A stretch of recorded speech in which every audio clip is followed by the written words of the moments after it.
Mayuresh Joshi joins us. Mayuresh, good morning. Thank you for joining us. Let's start with PSU banks. And what do you make of yesterday's price action in PSU banks? Just a one-day wonder, or now there could be a regime change? Nikunj, I think the positives are there in the taking for the PSU lot. Clearly, I think the recap move is a very structurally positive move for a lot of these banks. The regime change also should work wonders in the way the operational and the functionality of the bank should take place. However, I think the core internals do not change, in our opinion, for a lot of these banks. Case in point, I think the credit growth extremely weak and sluggish even at this point of time for the entire banking sector.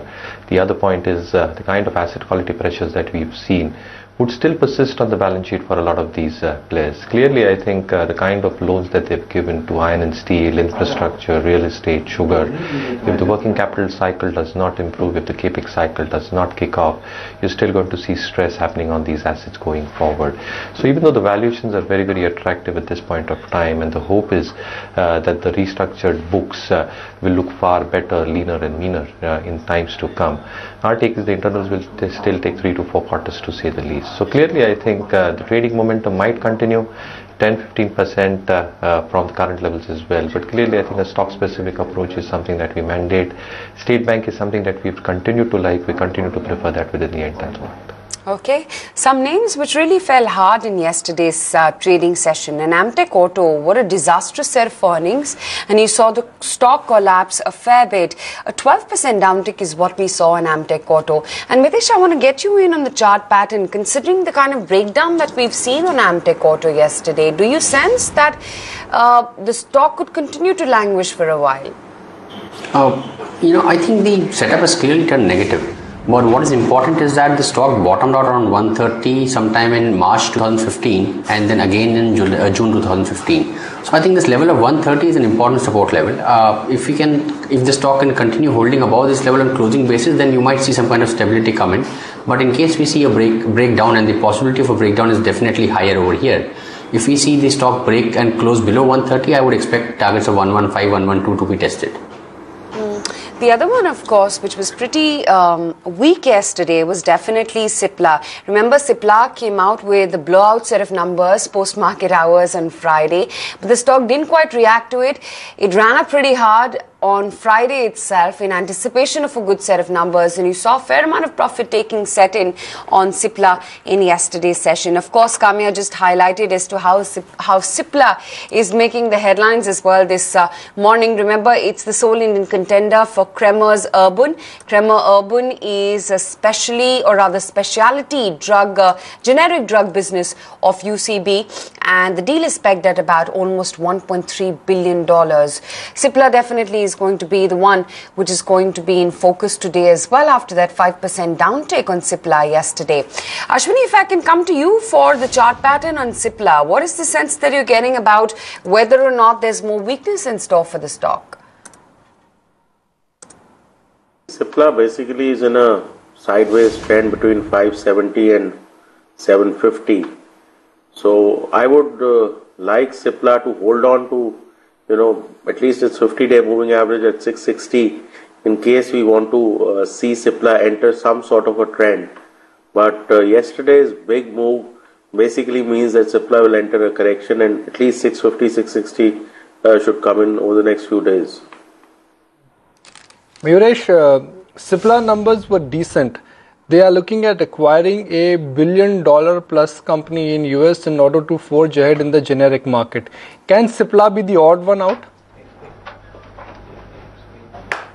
So clearly, Nikunj, I think the kind of numbers were indeed blockbuster on all counts, top line, EBITDA margins, and again, I think a lot of positives are probably getting played onto the stock. The kind of potential that Cipla has specifically for its products, the CFC inhaler market itself is estimated to be anywhere between $3 to $3.2 billion for the European and American markets. The combination inhaler product for the UK market itself is valued at $450 million. So I think similarly, I think we've not done our workings so far for the Cremer's acquisition so far, but clearly the med Wipro acquisition also had taken its toll, and the footprint that it tried to create, I think the margins still need to sustain on the South African business. So clearly one needs to understand that aspect of the business, and the opportunities, as I said, are huge. The kind of A&D pipelines that Cipla has done, the kind of approvals it has got, and the expectations of approvals coming through should hold the stock in good stead. However, I think the concern with the markets is their ability to sustain EBITDA margin. Nexium sales might start waning off, and they need new product approvals to start coming through over the next few quarters. So clearly I think the market is in a wait and watch mode on what product approvals come through, and clearly I think we still need to do our workings. But clearly on valuations, we still find Cipla to be expensive at the current juncture. That's of course one name which is going to be in focus. But Mayuresh, what about the PSU banking lot? Are the gains here to stay? And fundamentally, is the story now getting good considering that 7-point plan with the finance ministry has come out with?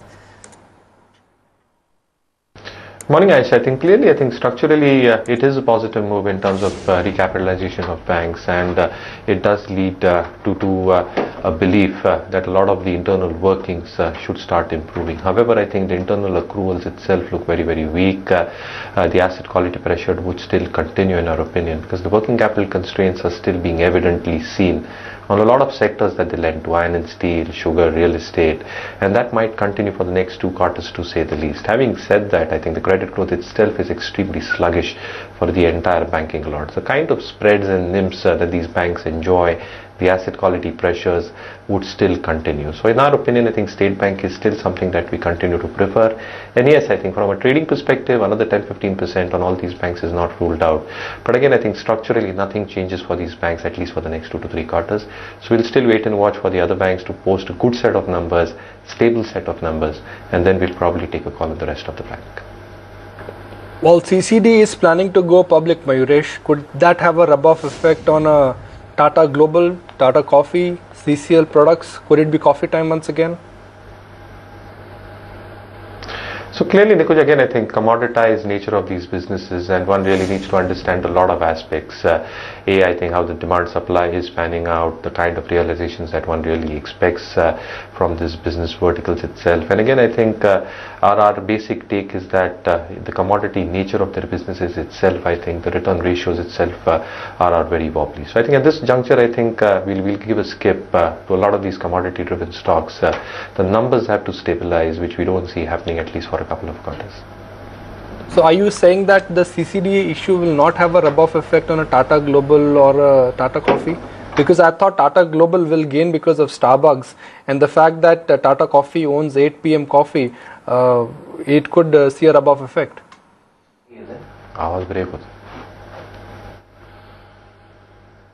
Mayuresh, that question was for you? Nikunj, sorry, I could not hear the question at all. No, my question is that are you making a case that the CCD issue will not have a rub-off effect on a Tata Global which houses the Starbucks franchise, or 8 Coffee which houses some key brands like 8 PM? Nikunj, I'm not getting a question at all. I'm so sorry. I think the audio link is an issue. Okay, maybe one. Okay, we're gonna tell you what, take a very quick break on that note while we try and fix out Mayuresh's audio problem with news that it's just very tempered a start that the SGX Nifty is indicating. When we come back, some more trading ideas as well coming your way.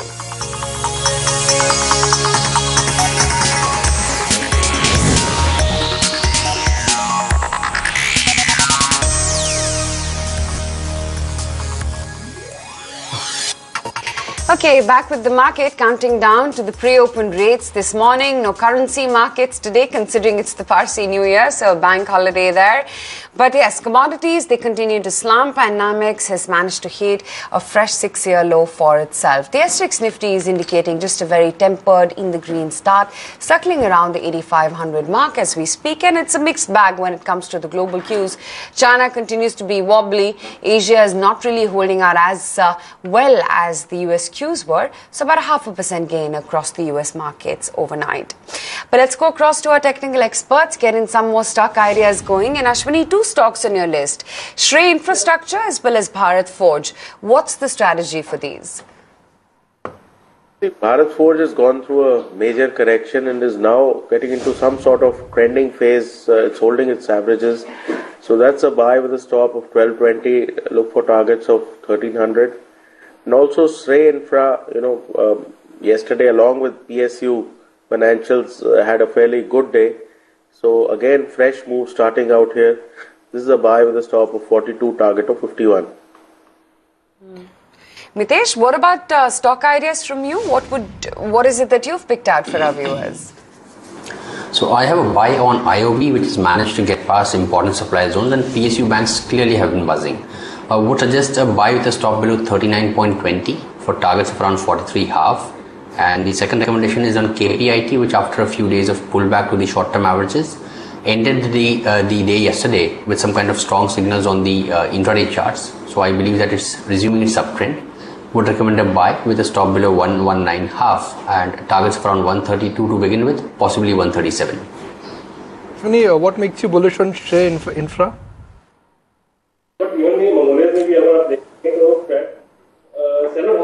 Okay, I think we'll bring on board Yatin as well and talk about what the Infi Roadshow takeaways have been. Can we go across to Yatin and get in some brokerage opinion?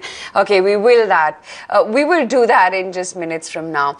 But just a couple of other stocks which could be in focus, and watch out for Asian Paints as well, considering they're looking to double their Rohtak plant capacity as well to 4 lakh kiloliters. So this is again a stock which could be in focus today, higher by about almost 0.5% or so. And of course, the other trade setup details. So Royal Enfield, that's announced a direct sales unit in the United States, that's North America. So watch out for this as well. And Coal India, like we just talked about, they've come out with their revenues target as well as the analyst meet takeaways as well. Some positive commentary coming in there. So Coal India definitely is going to be the one to look out for. Coffee Day, not a stock yet, but it's got the SEBI nod to go ahead with its 1150 crore rupee IPO. So these are a couple of pointers to look out for. And of course Sun TV as well, considering the government is looking to challenge the High Court decision on the company now in the Supreme Court. So watch out for these stocks and news. But Infi could well be another name to look out for. Yatin joins in to talk about the roadshow takeaways. Yatin? Good morning, Aisha. And clearly a lot of brokerages have been gung-ho after the Infosys roadshow has concluded in the overseas markets. Let's talk about the BNP Paribas report, wherein they have increased the target price of Infosys post the analyst meet and the roadshow to a level of 1320 from the previous target price of 1200 rupees. They maintain an overweight and a positive stance after the roadshow. BNP Paribas believes that, after the investor meeting, the takeaways has been that the margin will improve going forward. Of course, the company right now is in investment mode, so the margins are expected to remain in a range-bound region, but going forward, there is a sure improvement. Also, the company has been investing heavily as far as the top few clients are concerned, and the management team is directly involved in, interacting with the clients. Also, they say that the industry-leading growth possibly would start after FY17 when possibly Infosys would lead the industry in terms of growth. Also, they have raised the EPS and the target price on weaker rupee as well as higher dollar realizations, as well as they have increased the US dollar revenue growth by nearly 2%. So clearly post the road shows and the outlook of the management as far as the order pipeline is concerned, most of the brokerages have turned positive. Mayuresh, for the longest time we've debated which is the better stock, TCS or Infosys. For the moment, Infosys is outperforming TCS, but do you think TCS has a strong potential to come back? Well, yes, Nikunjan, clearly I think we're liking both the stocks in the top tier IT names. So Infosys has posted a good set of numbers in the quarter gone by, 4.5% quarter-on-quarter dollar revenue growth. And as Yatin was mentioning, I think the client mining activities are extremely strong at Infosys. The kind of targets that they've set out, $20 billion in terms of revenues by 2020, that itself shows that the strategy is very much in place. The retail section is contributing reasonably. Their strong verticals, BFSI and manufacturing, have shown robust growth as well. So clearly I think Infosys has got the right parameters on track. And yes, I think it always traded at a discount. to TCS. So every chance of utilization levels going up, another 300 bips, would aid EBITDA margins going forward. And clearly, I think the focus is more on growth rather than profitability at this point of time.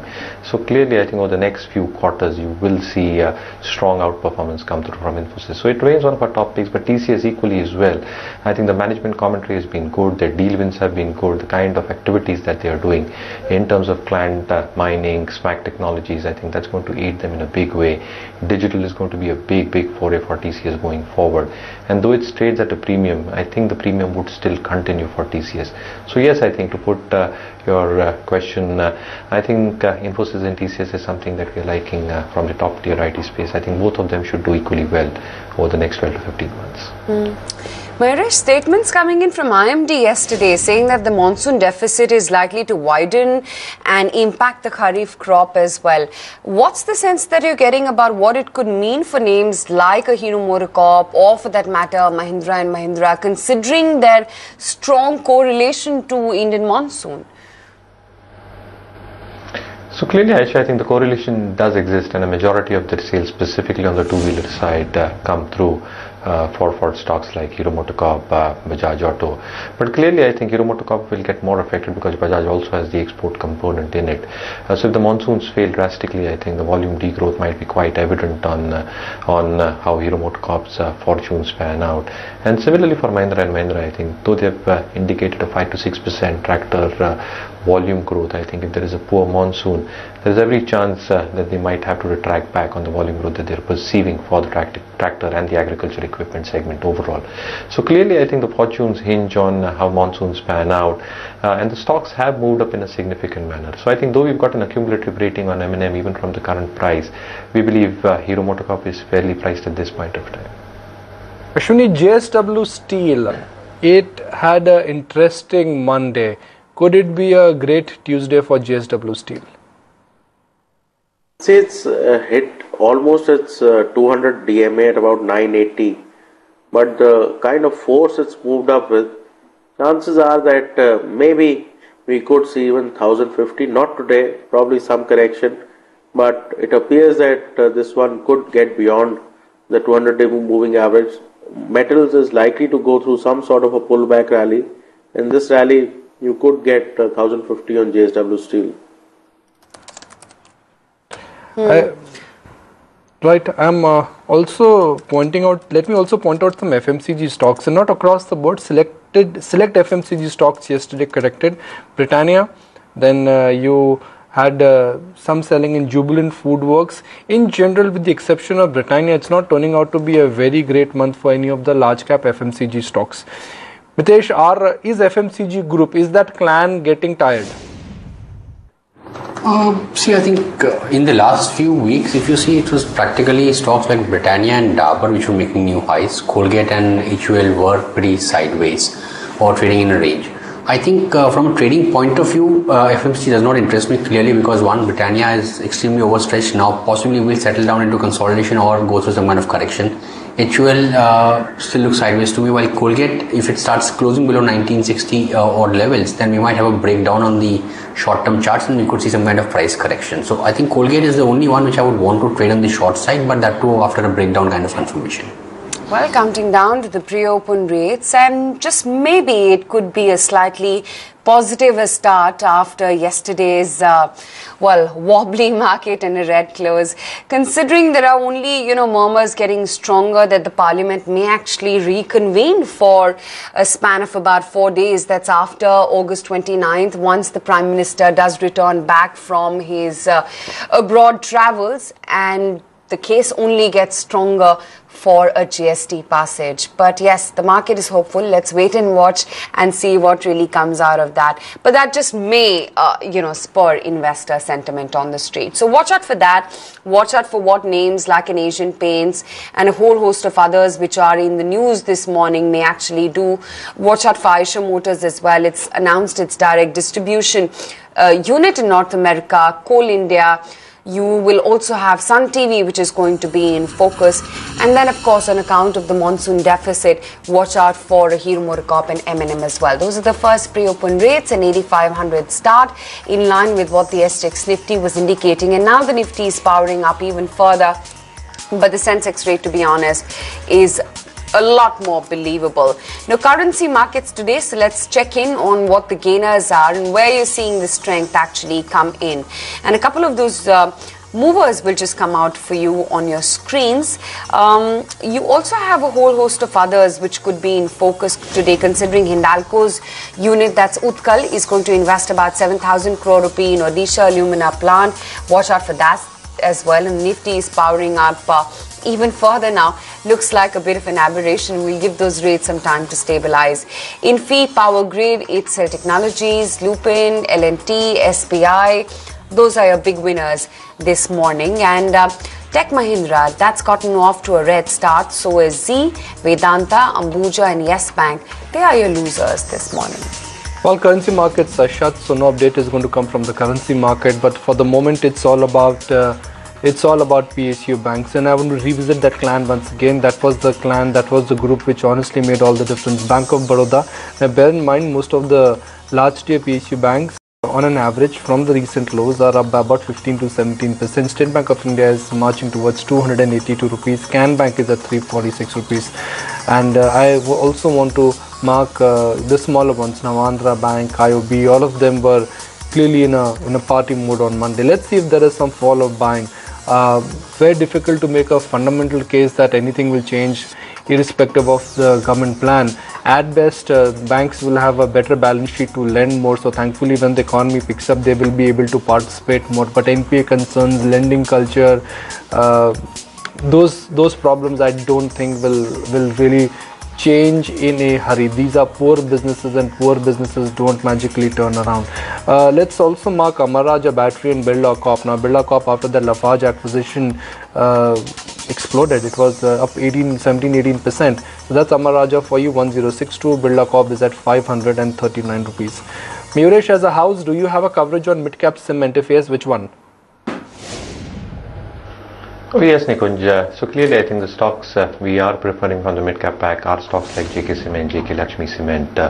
In our opinion, I think JK Lakshmi Cement actually posted a decent set of numbers. If you look at the EBITDA margins, which actually compressed because of fall in realizations, the volumes is something that really surprised us. The new commissioning at Durg of the 1.7 MTPA plant, that's going to aid volumes going forward as well. The entire cement structure, Nikunj, is based more on how the demand recovery comes through, and it's more hope at this point of time. We probably are of the belief that once activity picks up, both in terms of the capex cycle and the investment activities picking up on the infrastructure and the housing side, you would see volume growth coming back, and over the next few quarters, realizations would start slowly and steadily improving, which means the operating costs should go down and the EBITDA per ton should improve. So clearly on an EV to ton basis, JK Cement, JK Lakshmi Cement is both that we find attractive, looking at their installed capacities and the expectations that demand recovery will be sooner than later and realizations will improve over the next few quarters. Mitesh, good call on Dabur yesterday, and that's quite a hefty mover today. What levels would you monitor on this one right now? That's for me? Yeah, that's right. Okay. See, I think Dabur, 310, 15 is an area where the stock had some kind of a swing top. I think those should be revisited. For the timing, I'm not sure whether we cross them, but if we start getting past 315, there should be some kind of a minor breakout, suggesting targets of 335, 340 on the upside. This is one stock when the uptrend is maintained, as long as we don't see a closing below 290, so I would still be positive. Mayuresh, comment on metal stocks. Everyone knows that there is a problem with the commodity cycle. Whether it's China, whether it's global demand, that problem is well documented. But in markets, it's important to also understand that how much of good news or bad news is in the price. So at the current juncture, do you think a lot of pessimism is already in the price in some of these metal companies? Largely factored in, Nikunj, and I subscribe to your point that the deflationary environment that we are talking about, the Chinese demand supply situation, the kind of realizations that one is really talking about to be muted for the next few quarters or the next few months, to say the least. I think that would have a telling effect in terms of how the balance sheets of a lot of these commodity players will pan out. And yes, I think the fall in raw material prices has not offset the fall that we've seen in realizations coming through. So clearly, I think the softness would continue for a few more quarters. Do we see a structural recovery? I think that again hinges on a lot of factors. And again, I think it would revert back to the mean in terms of how demand comes back. But the timing is a big issue. So unless I think we see some signs emanating that there is some turnaround happening, both in terms of how the Chinese demand supply situation is panning out and realizations, at least on the LME, are stabilizing. A very difficult juncture at this point fundamentally to say that structurally things have changed. So again, I think we'll wait and watch to see how the cycle changes. The commoditized nature of these businesses itself pose a huge threat in terms of preempting any move in terms of buying through with expectations that the next quarter will be better. So I think wait and watch is the best way to approach metal counters at this point of time. Okay, let's also bring on board then Yatin to talk about what the street is eyeing this morning. Yatin, the 3 stocks to look out for? Well, Adani Ports is something that brokerages note are pointing out would be a beneficiary of weak rupee. If you look at Adani Port, nearly 30% of the revenues are US dollar denominated, and in a scenario wherein the dollar is strengthening and the rupee is weakening, Adani Ports would have some kind of a benefits coming in, like IT companies. Also, Gujarat Pipavav Port, they have 70% of the revenues coming in from US dollar terms, but there are various structural problems there. So Adani Port is something that they're preferring in the infra space. Also, 2 stocks from the railways you need to watch out for, Texmaco Rail as well as Container Corp. We had the railway department making presentations to investors and giving a roadmap as to how investments will pan out.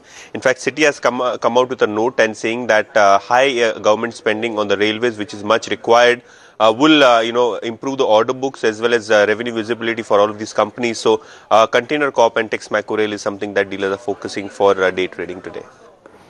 Yatin, thanks a lot for that. Mayuresh, comment on some of these logistics names. One new IPO will open very soon. Container Corporation has been a performing stock. We know that once direct freight corridor would be implemented, the regime, the terrain, the business environment will change for some of these rail logistics companies dramatically. Oh yes, again, and then that's again in hope on when the dedicated freight corridor comes up and how volumes pan out. Again, I think a large component for a lot of these logistic companies also comes in from the EXIM trade. So clearly, I think if the global trade setup itself gets a little bit disrupted, you will see that the EXIM volumes itself start going down. So I think on a consolidated basis, you will see some hits taking place on margins. And the kind of move that these stocks have done, Container Corporation, Gateway Distripark, I think the valuations are seemingly looking a little bit expensive, at least from an FY16 perspective. But again, I think few stocks like Transport Corporation is something that we really like. Even something like a VRL Logistics, the kind of leasing that these companies have done, the asset-light model, I think that should hold both these companies in good stead. So I think Transport Corporation is something that we'll prefer from the logistics space. And again, VRL on declines is something that we'll continue to like. Adani Ports, not just its nifty inclusion, Mayuresh, but now, like our research analyst Yatin as well was highlighting, that the weak rupee is only going to aid the margins for this one, and over 30% of their revenues are dollar denominated, and this is, the rupee weakness is really going to help them out. What's the sense that you're getting about whether fresh one-time investors could look at getting into Adani Ports even now? So as a disclaimer, Aisha, I think we do not cover the stock, but yes, I think the attributes should work positively for Adani Ports. But again, I think there are a lot of variables and attributes that we see. Again, I think the kind of trade setup that we are probably looking at in terms of global export and demand supply situation coming through, specifically in terms of how coal imports will take place in their units in Gujarat. I think that is one important aspect to be looked at. So again, I think no coverage, I cannot give a target price for this stock, but clearly I think one really needs to understand the balance sheet a little bit more clearly when it comes to Adani Ports. Well, a strong commentary coming in from the Prime Minister yesterday in UAE, really urging participants or rather investors there to come out, invest in roads, railways, infrastructure is what the Prime Minister Narendra Modi focused in on. And Mayuresh, that would make companies like a Texmaco, a Container Corp extremely interesting considering the government's thrust on spending in this particular sector. So again, Aisha, I think the intent of the government is pretty right and in the right direction, but it has to come through. It has to emanate into fresh orders coming through, and even if fresh orders do start coming through thick and fast, execution will be a key for a lot of these companies. So I'm a great believer in how cash flows will pan out, how execution will emanate for these companies from the expected orders expected to come through. So it's more expectations at this point of time. The intent is all right, but I think the implementation remains a key for a lot of these sectors. So again, clearly one really needs to understand what kind of order flows are coming, what kind of margins these orders are deriving, whether they'll be able to execute these orders on a timely basis, and whether that execution will come out to their financial statements in a length of time. So clearly I think all these parameters and attributes contribute to how a stock performs, and we do not see that happening at least at this point of time. Well, don't lose sight of a technical ticker. Ashwini Gujral, Mitesh Thakkar, the recommendations are right up there. Dabur, La Pala, Aurobindo Pharma. Aurobindo Pharma has been on a tear, honestly. I mean, that's one stock which has just moved independently of what's happening to the pharma space. The US FDA problems are not large. Margin expansion is constant. Markets somehow, I just feel that are not giving Aurobindo Pharma its due. It is become India's, it is in the top 5 generic manufacturing, it is part of the top 5 generic manufacturing club in India now. P multiples perhaps are still in their early 20s for FY16, whereas rest of the pharma pack is trading north of 30 times. So this is one stock where there is still a lot of scope left for re-rating, and with each passing number, the P expansion, more than earning expansion, I think P expansion really could be the talking point for Aurobindo Pharma. Mitesh, 2 picks from him actually before anything else. And Mitesh, you've got a strategy on ONGC as well as Tata Elxsi. Tell us what you're recommending there. See, ONGC made a fresh closing low. I think it broke below the earlier support zone of 265 to 69. So that's a sell with a stop at 270, and the targets on the short term would be around 250. While Tata Elxsi ended the day yesterday with a strong buy signal on the intraday chart. Last 1 hour price action was very good with good jump in volumes as well. So that's a buy with a stop below 1754 for short term targets of around 1850. Okay, let's get in the top trading strategy for the day as well. Ashwini, what's the top pick for the day? Well, Shrey Infra crossed its 200-day moving average yesterday, so this is a buy with a stop of 42, target of 51. Mitesh, what about your top stock idea? Yeah, I will choose a Biocon. That's a buy with a stop below 470 for targets of around 510. So okay, Shrey Infra and Biocon, those are the 2 top stock ideas coming in. 2 minutes to go, Aisha, and no update from the currency market, but I just want to get some comments from Mayuresh also on what his top investment idea is. And Mayuresh, give me your number 1 investment idea where you are happy to allocate, let's say 7-8% or even 10% of your portfolio. So clearly, Nikunj, I think banks and housing finance companies is still something that we prefer within the housing finance lot. LIC Housing is something that we still like. The numbers have been extremely attractive for LIC Housing Finance. The kind of opportunities that the market will throw up for a lot of these players is immense. The cost of funds are actually down. They've actually shifted from the high cost bank deposits to bonds, which has got the cost of funds to 9.38% odd. The yields are stable at 10.85%. The asset quality is stable at 0.6, 0.33 on the GNP and the net NPA side respectively. And again, I think on a valuation perspective, it's not too expensive, so around 2.1 times price to book. Our take is that the kind of expectations in terms of growth going forward, specifically in the retail segment, can be quite humongous. So I think LIC Housing Finance is something that I'm very comfortable in holding even from the current juncture. Gentlemen, stay with us 60 seconds and then we'll get the first rates for the day. Now, Monday's price action was simply and largely dominated by 2 large groups. First, PSU banks, which were on a tear. The good bit for PSU banks is that delivery-based buying for a BOB, for Can Bank was not that bad. So it was not just short covering which did the trick for PSU banks in general. Metals are a completely different kettle of fish. Even though JSW Steel or a Tata Steel, they both appreciated smartly and they recovered very handsomely from the day's low. The delivery-based buying was not very impressive, which just raises a concern that yesterday's price action was not really dominated by very strong fundamental players. 30 seconds to go. I like the global setup. Dow is up for the third day on the trot now. China is a forgotten story, at least for the moment, and SGX is indicating that we could be in for a decent start. Now bear in mind, even if we start anywhere close to 8500, that would be a victory for the bulls. We had a grand grand Friday. On Monday markets consolidated, so if you have a half a decent Tuesday also, that will augur well for market watchers. 25 points up for the Nifty spot, 26 points up for the Nifty spot. This is in line with what the SGX was indicating. So in line with SGX, 26 points up for the Nifty spot. For the Sensex, let's look at the first rates, and the first rates for the Sensex are, it's about 100 points up for the Sensex. So benchmark indices are off to a decent start.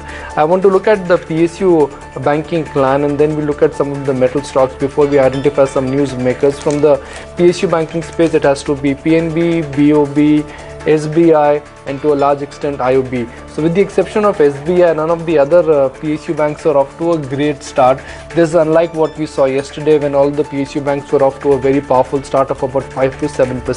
PSU banks are consolidating. Metals now, especially JSW Steel, a marquee mover, but a beaten down stock. Does JSW Steel have potential to forge ahead? Well, for the moment it's another 1%. A flattish start with a positive bias for JSW Steel. As we speak, it is trading at 975 rupees. Tata Steel, Eicher Motors, 325 rupees for Eicher Motors. Let's look at some newsmakers now, and the newsmaker this morning has to be Coal India and Cipla. Cipla numbers were strong. There is buzz of an acquisition. Coal India, that's Cipla for you, 705. Coal India dispatch numbers are out, and that is helping the stock, which is at 382. BOB, considering the 14.5% uptick there and the long addition to the tune of about almost $15 million that we saw added to its OI. Watch out for that one as well. Even Jindal Steel saw some long addition coming in. Cipla, though, the stock got hammered with some short OI addition to the tune of about almost $18 million. So I want to see Jindal, of course, has started off in the green. What is BOB up to? Is that seeing a continuation of the trend? That will just come up for you on your screens again. After that 14.5% uptick today, you're seeing some ease off coming in for the stock price. Cipla post results, weaker margin led the stock lower. The stock got hammered yesterday, and now there's news of them being in race for an acquisition. Cipla just about marginally in the green. That's where the stock is. And Maruti saw some long additions to the tune of about almost $21 million added to the OI. So watch out for this one as well. What's the Nifty then up to? In line with what the SGX was indicating. Just a very marginally tempered start, 8,500 thereabouts. And of course, this is amidst hopes that the GST would pass through this time around. And once the Prime Minister comes back from his UAE travels, the Parliament is going to reconvene for just a short period of 4 days, an extended session. That's post month end, that's August 29 thereabouts or so. Couple of other names which could be in focus today. I want to see what Hero MotoCorp, M&M are up to, considering the comments coming in from the IMD yesterday stating that monsoon deficit is going to widen. That's going to impact the Kharif crop, and this should be ideally sentiment negative for some of these names, but you're not quite seeing a rub off. Asian Paints, they plan to double the Rohtak plant capacity. Watch out for this one. Sun TV, the FM auction. The government is looking to challenge the two High Court decisions on Sun TV in the Supreme Court now. Sun TV is going tempered into that decision. L&T Finance Holding, they're eyeing about 1,000 crore rupees in capital from private equity players. Watch out for this one as well in trade. TVS Motors, they expect a flat growth in two-wheeler sales. And of course, Eicher Motors, that's the one in focus. Now, they're setting up a direct sales subsidiary in North America. Eicher has gotten off to a very smart start. 20,950 is where the stock is. And Arcom says it's got several bids for a 51% stake in its tower unit. So Arcom, just about marginally in the green. That's how the stock has kick-started. I just want to see what some of these F&O movers are up to and what the first rates are, considering we closed sub 8500, 8488 in the Nifty futures yesterday. 8507 is where the Nifty spot is right now, and I'm just going to dig out what the futures and options movers are looking like this morning and whether or not you're seeing the same set of movers actually take pole position. That doesn't seem like the case today, considering PSUs are taking a bit of a breather this morning, and you saw some short covering coming in on SBI, some fresh shorts in Cipla, Maruti, Axis Bank. So would be interesting to see what the F&O movers are looking like this morning. And you've got Tata Global Beverages, which is up in the green, a 3% uptick coming in there. You've got Exide, which has gotten off to a very smart start. Exide futures holding up by 2.5%. SRF and Hindustan Zinc, they are your other futures gainers this morning.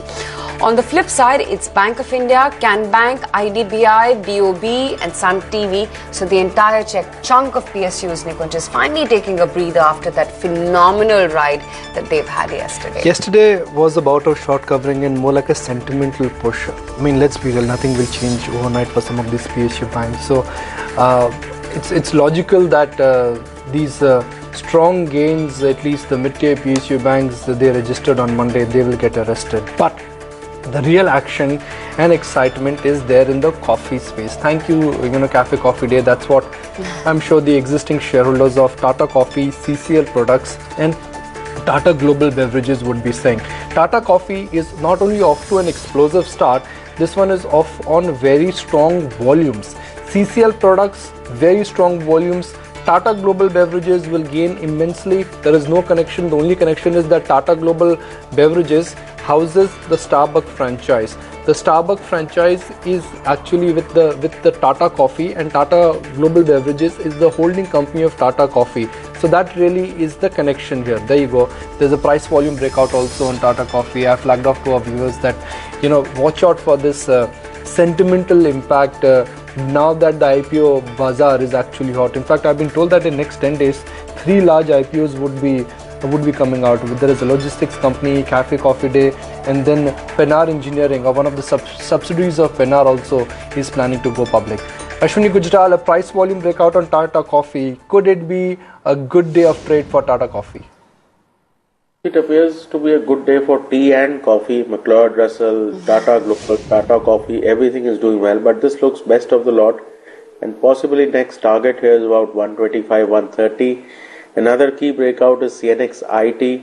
It's had a 100-point gap up. Chances are today will be IT's day, like yesterday was day for banks. Okay, now rupee markets shut today, but let's focus in on what the IT trade is looking like. And I want to see what the CNX IT index is up to. A nice strong move of about almost 1%. Metals, of course, are holding out today, so are coffee and tea. But IT as well is looking good. A nice 1% bump up is what you're seeing on some of the IT stocks right now. Mitesh, a quick call on the CNX IT index as well before we move forward. Yeah, the CNX IT one, it's been in an uptrend. I think today, after 3-4 days of consolidation, is on the verge of giving a fresh breakout about 12,125, 130, and I think it should be on its way to our earlier mentioned targets of around 12,400. So stay positive. If somebody wants to initiate a fresh position on the CNX IT, buy with a stop loss below 12,000, and I think 12,400 to about 450 could be a good short-term target, which the index might do in the next 2-3 sessions. Irish, what is your call when it comes to the IT pack? And if someone is looking at making fresh allocations within IT, what stocks could they look at? So Aisha, as I mentioned earlier, I think the top tier IT names is something that we continue to prefer in constant currency terms. 10 to 12% is what we are conservatively looking at in terms of growth, specifically for companies like an Infosys. TCS might deliver even more than the number that we are talking about. The key verticals for all these segments, BFSI, retail, manufacturing, are holding up pretty well. Engineering will contribute significantly, in my opinion, to HCLTech's earnings as well. Utilization levels are looking up. The client discretionary spending is looking up as well. the client mining activities within these group companies are looking extremely robust as well. So I think all the concerns related to wage hikes, visa cost in quarter one, I think that might not come through in the coming quarters, with tailwinds coming through from the rupee dollar parity, and again I think utilization levels going up, valuations being supportive at this point of time. Infosys, TCS is something that will still continue to prefer, and even something like an HCL Tech. So targets of 1306 for Infosys, 1100 for HCL Tech is what we have set out over the next 12 months. Bad actually, you're seeing a nice 0.5% uptick coming in for the Nifty now. So we're well above the 8,500 mark, so to speak. About a 0.7% move when it comes to the broader markets as well. So you've, at least started off on a good breath at your hands. About a 100-point move is what you're seeing for the mid-cap index right now. In fact, talking about mid-caps, I just want to check in on what the mid-cap index is actually up to right now in trade and what sort of big movers you're seeing from that pocket. Tata Global Beverages, that's topping the charts, and it's the top gainer when it comes to the CNX mid-cap index. A nice 3.5% bump up is what you're seeing on Tata Global. Exide, Bhushan Steel, Torrent Pharma, Apollo Tyres, Ashok Leyland, IGL. These are some of your big performers this morning. In terms of volumes, you've got Unitech actually, which is holding the top position right now. HDIL, Exide, besides of course Tata Global and Ashok Leyland, they're also all looking strong. And a couple of these mid-cap PSU banks are continuing to see the move, while a BOB and the larger ones with big moves yesterday may be taking a bit of a breather today. You've still got Allahabad Bank, which is holding up by about almost 1% or so. You've got a Syndicate Bank as well. Tempered move, but a move in the green nonetheless. Aurobindo Pharma, a call by Ashwini Gujral this morning. That's too gotten off to a smart start. 792 is where the stock is. And then you've got a Jain Irrigation, 64.65 is where that stock is, and holding out very smartly. Mayuresh, we were just chatting with a whole host of experts yesterday as to how the agri theme is now coming back. What, according to your mind, is working for the agricultural sector right now, and if there are any companies which could be good buying bets for, say, the next 1 year from now?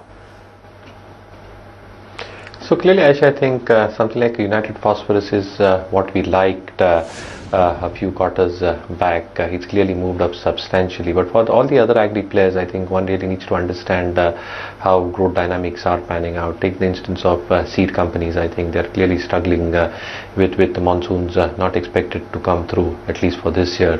And again, as this pre-buying takes place before monsoon season starts, I think the possibility of lower seed sales coming through is not ruled out. Chemical companies again are dependent on a lot of macro and micro data, and clearly companies like Jain Irrigation, though the management is very, very hopeful of debt equity coming down substantially, I think one really needs to understand how their micro irrigation targets are moving up. Yes, I think the receivables from governments have come down substantially, and again I think clarity happening on their food processing stake sales. So I think a lot of these aspects need to be looked at.